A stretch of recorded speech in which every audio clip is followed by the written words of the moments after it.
I thought I was finished with that. What do I have to do now? Stan spent his final years enduring mistreatment, manipulation, and betrayal.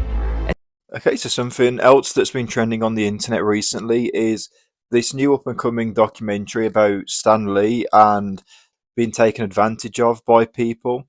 I just want to share my thoughts on a few of the things that I've seen about this topic. For those who don't know who Stan Lee is, he's the main creator behind the Marvel franchise, so all those like Spider-Man movies and Avengers and the Fantastic Four, all that sort of stuff. So naturally, he has a lot of supporters and a lot of people invested in his life and naturally how he was treated. And there's been rumours for a while that he was being taken advantage of. Now, this documentary is regarding events that happened years ago because Stanley passed away in 2018, so it was more than 6 years ago that all the footage and allegations and things have come out that have been included in this documentary. But there's still some revelations in here, and I do have a few thoughts about the documentary itself and who's making it. So I'm just going to play one or two clips from the trailer and a clip that's been shown already, just so you've got an idea of what's going on here.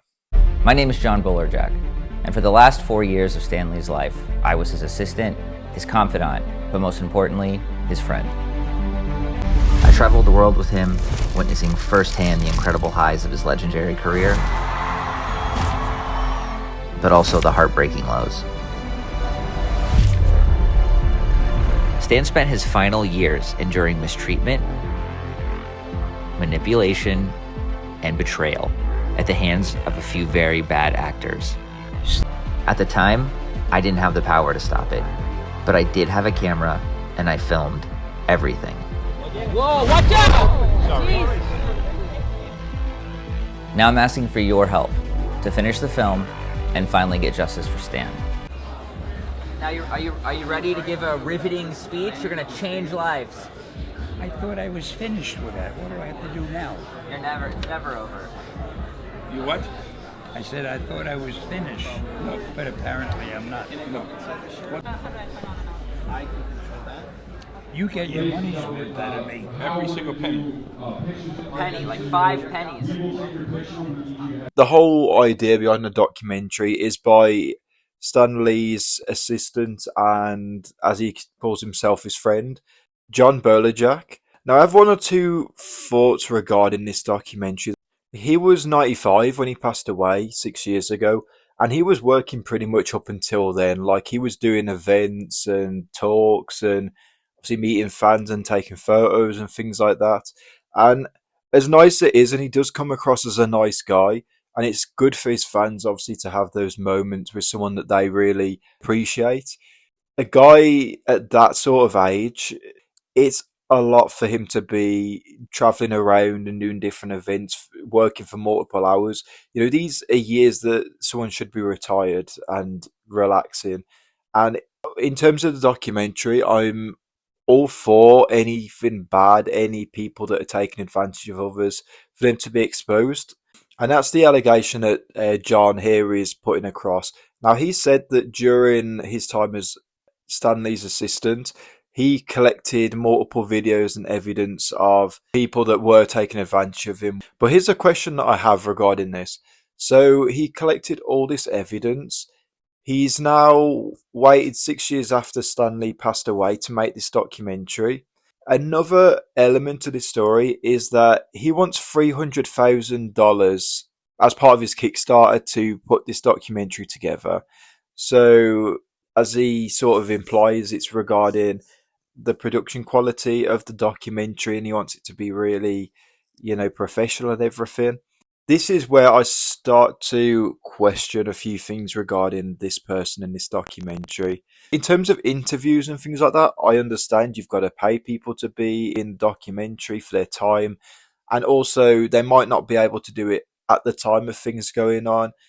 It might be easier to do it now, but if you've actually collected evidence during the times of this going on, Stanley being alive and being taken advantage of, why have you kept it to yourself? Why have you not handed that to the police? That's what I'm scratching my head at. Now, it's all well and good it being exposed now, and obviously, if he names people and he's got evidence against it, then it will have some sort of effect in revealing the truth one way or another. But to me, this kind of sounds like you're taking advantage of the situation as well. Why, A, would you not have reported this to the police, this evidence, or dealt with this at the time? I know he says like he didn't feel like he had enough power to expose things, and I get that because in certain industries there are people at the top. They're going to have power to silence others. So I completely understand it from his perspective, and he doesn't want to be out of a job or anything like that. But surely then just hand it to the police anonymously. Like, I don't know, am I being like thinking too simple about it? But it just seems a bit like questionable that you sat there and allowed this to happen with evidence, and then 6 years after Stanley passed away, you're now putting together this documentary that you want $300,000 for. Again, I probably wouldn't have questioned all the other stuff and the timing and him keeping the evidence and everything if he wouldn't have put a Kickstarter for 300 grand. I'm sorry, maybe you think I'm cynical, but that seems very opportunistic. Who needs $300,000 for a documentary? If you've got the evidence, why do you need to take more money off people for that? Just whatever funding you have. It doesn't cost much to get a decent editor. Tons and tons of YouTubers do it these days. It really does not cost that much money. So I don't know where you're getting 300 grand from. Are you like wanting to create like CGI remakes of the whole thing and all this sort of stuff? Like, you do realize the production doesn't have to be of the level of the sort of Marvel films that are out these days. It's a documentary. You just need to hire someone who's good with a camera. If you want to do your interviews, do the interviews and put the clips in. It is not that big of a thing just to hire a decent editor. So that's my issue with this whole thing. Maybe it's going to be more fair to judge the situation after the documentaries come out and people can make up their own minds. But I am starting to question how much this person is benefiting from this potential fee of putting a documentary together. Is it really necessary to put that much money into the documentary, or are you going to pocket some for yourself? So I do have question marks, and I think there is a little bit of, I don't know if hypocrisy or irony is the right word, but you are talking about people exploiting Stanley or the brand of Stanley for money.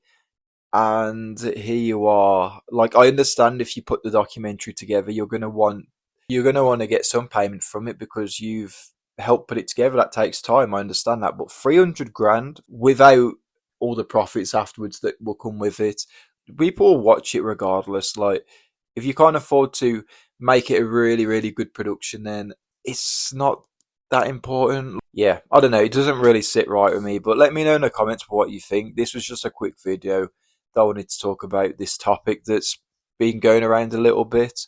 And yeah, if you enjoyed the video, drop me a like, check out all my other videos, subscribe. I'd really appreciate that. And yeah, I'll see you in the next video.